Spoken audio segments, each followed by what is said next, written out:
With gas prices closing in on record highs, the last thing any driver wants is to be cheated by a pump that's either defective or rigged. That's why there's a team of state inspectors out there making sure you get a fair shake. News 13's Amanda Goodman tagged along on an inspection today to see what they found.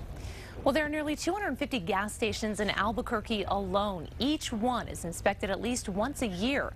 When gas prices go up, so do inspections.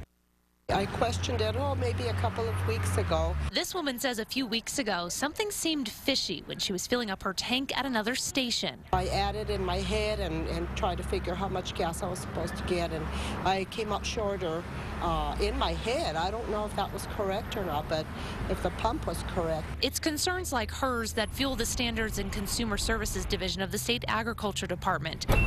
Today, Inspector Fermin Herrera was checking pumps at this Albuquerque gas station.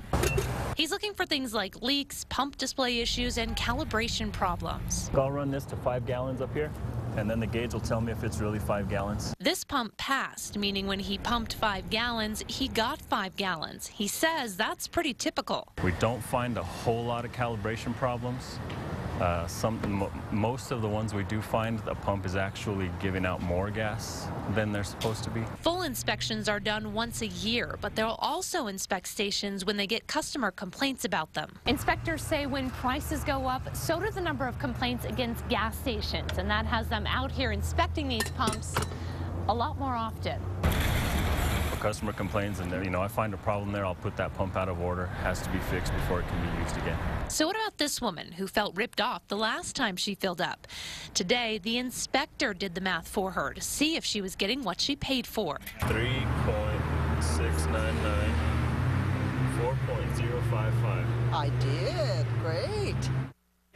Herrera says he didn't find any problems at the gas station he inspected today. Jess, back to you.